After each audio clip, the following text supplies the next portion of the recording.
आप देख रहे हैं सौभाग्य भारत, नए भारत की खोज। सरायकेला जिले के लोगों के लिए एक बड़ी राहत की खबर है। अब एंटीबॉडीज की जांच के लिए न तो महंगे खर्च की चिंता होगी और न ही जमशेदपुर तक दौड़ लगाने की जरूरत। फेगल तूफान का असर, जमशेदपुर में तापमान में 5 डिग्री की गिरावट, कोल्हान क्षेत्र में रुक रुक कर बारिश। सरायकेला सीनी में झामुमो कार्यकर्ताओं ने निकाला विजय जुलूस, विधायक दशरथ गागराई का हुआ भव्य स्वागत। जमशेदपुर के कदमा थाना अंतर्गत मरीन ड्राइव में आदित्यपुर टोल प्लाजा से ठीक पहले बीती रात भीषण सड़क हादसा हुआ है। पीएम पोषण योजना के तहत बच्चों को पौष्टिक भोजन उपलब्ध कराने के लिए 1 दिसंबर से नई दरें लागू हुई हैं। आगे की खबरें विस्तार से। सरायकेला जिले के लोगों के लिए एक बड़ी राहत की खबर है। अब एंटीबॉडीज की जांच के लिए न तो महंगे खर्च की चिंता होगी और न ही जमशेदपुर तक दौड़ लगाने की जरूरत।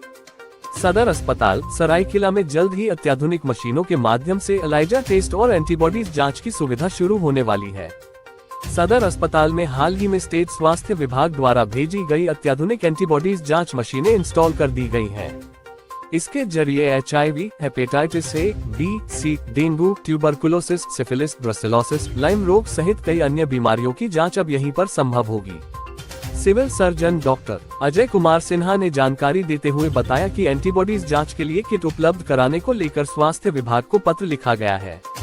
जैसे ही किट उपलब्ध होंगे, जांच प्रक्रिया शुरू कर दी जाएगी। तो डेंगू की एलाइजा टेस्ट की जो जांच में जरूरत है, वो सबका इंतजाम हमारे सदर अस्पताल में हो चुका है। जैसे एलाइजा रीडक लगता है उसमें, वो हमारे यहाँ उपलब्ध है, हम लोग उपलब्ध करा लिए हैं। स्टेट को हमने लेटर लिख दिया है कि हमें एलाइजा किट जो है वो स्टेट से ही सप्लाई होती है, उसको हम लोग अपने स्तर से नहीं खरीदारी कर सकते। तो स्टेट को चिट्ठी लिखी हुई है, उसकी जवाब हमें अभी तक प्राप्त नहीं है। अगर वो किट आ जाती है तो हम लोग को सैंपल MGM भेजने की जरूरत नहीं है, हम लोग अपने सदर अस्पताल में ही उसकी जाँच करते हैं, डेंगू की एलाइजा टेस्ट। पहले इन बीमारियों की जांच के लिए मरीजों के ब्लड सैंपल जमशेदपुर के MGM अस्पताल भेजे जाते थे, जिससे रिपोर्ट आने में काफी समय लगता था। अब सदर अस्पताल में ये सुविधा उपलब्ध होने से समय पर जांच रिपोर्ट मिल सकेगी और तुरंत इलाज शुरू हो सकेगा। इसके अलावा बाहर के लैब में जांच कराने वाले मरीजों को भी महंगे खर्च से राहत मिलेगी। खासकर HIV पॉजिटिव, डेंगू और अन्य बीमारियों से जूझ रहे मरीजों के लिए ये सुविधा बेहद लाभकारी साबित होगी। सदर अस्पताल में यह नई व्यवस्था जिले में स्वास्थ्य सेवाओं को और सशक्त बनाएगी और मरीजों को समय पर इलाज मुहैया कराने में सहायक होगी। फेगल तूफान का असर, जमशेदपुर में तापमान में 5 डिग्री की गिरावट, कोल्हान क्षेत्र में रुक रुक कर बारिश। फेगल तूफान का असर झारखंड के कई जिलों में देखने को मिल रहा है। जमशेदपुर की बात करें तो इस तूफान का असर साफ तौर पर दिख रहा है। 2 दिनों से आसमान में पूरी तरह से बादल छाए हुए हैं, जिसकी वजह से शहर का तापमान सामान्य से 5 डिग्री कम हो गया है। कोल्हान क्षेत्र में कई ग्रामीण इलाकों में रुक रुक कर बारिश हो रही है। मौसम विभाग ने बताया है कि 4 तारीख तक इस तूफान का असर देखने को मिलेगा। इसके बाद कड़ाके की ठंड शहर में देखी जाएगी।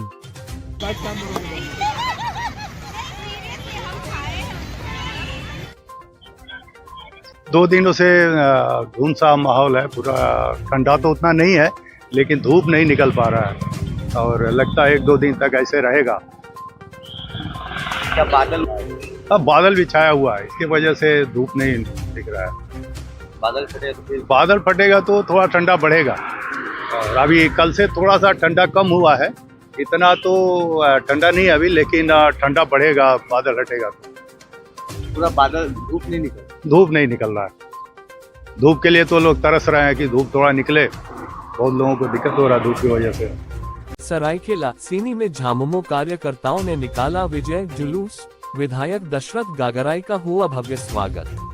खरसावा विधानसभा क्षेत्र से झामुमो के विधायक दशरथ गागराई की जीत व हेमंत सोरेन के नेतृत्व में इंडिया गठबंधन की सरकार बनने का जश्न जारी है। रविवार को सरायकेला प्रखंड में इंडिया गठबंधन के कार्यकर्ताओं ने विजय जुलूस निकाला।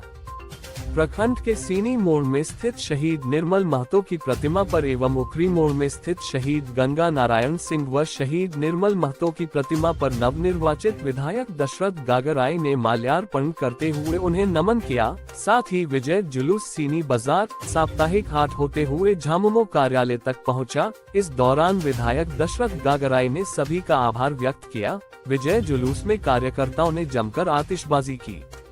विजय जुलूस में सभी स्थानों पर इंडिया गठबंधन के कार्यकर्ताओं ने भाग लेकर विधायक दशरथ गागराई का स्वागत किया।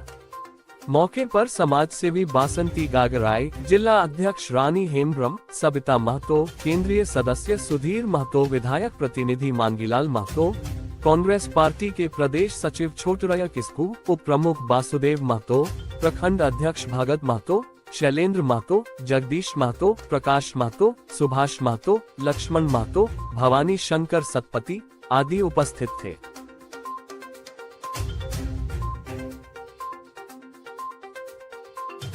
जमशेदपुर के कदमा थाना अंतर्गत मरीन ड्राइव में आदित्यपुर टोल प्लाजा से ठीक पहले बीती रात भीषण सड़क हादसा हुआ है, जहां एक एसयूवी संख्या JH05DN 8067 अनियंत्रित होकर खैनुमा गड्ढे में जा गिरा। गाड़ी की स्थिति देखकर दुर्घटना का अंदाजा लगाया जा सकता है। तड़के स्थानीय लोगों ने मौके पर पहुंचकर दुर्घटना की जानकारी दी। आशंका जताई जा रही है कि गाड़ी काफी तेज रफ्तार में रही होगी। गाड़ी में कितने लोग सवार थे और उनकी क्या स्थिति है, फिलहाल ये स्पष्ट नहीं हो सका है। पुलिस मामले की जांच में जुटी है, साथ ही घायलों के संबंध में पता लगा रही है। पीएम पोषण योजना के तहत बच्चों को पौष्टिक भोजन उपलब्ध कराने के लिए 1 दिसंबर से नई दरें लागू हुई हैं। प्राथमिक कक्षाओं के लिए 6.19 रुपए और उच्च प्राथमिक के लिए 9.29 रुपए प्रतिदिन निर्धारित किए गए हैं। सप्लायर्स का कहना है कि सरसों तेल, दाल, सब्जी, अंडे जैसी आवश्यक खाद्य सामग्रियों की कीमतें और ट्रांसपोर्ट खर्च काफी बढ़ गए हैं। सरकार द्वारा प्रति अंडा 6 रुपए भुगतान किया जाता है, जबकि बाजार में इसकी कीमत 7 से 8 रुपए तक है। ऐसे में बच्चों को गुणवत्तापूर्ण भोजन उपलब्ध कराना मुश्किल हो गया है। सरकार ने राज्यों को 1 दिसंबर से नई दरें लागू करने का निर्देश दिया है। अब ये देखना होगा कि सरकार इस असंतोष को दूर करने के लिए क्या कदम उठाती है।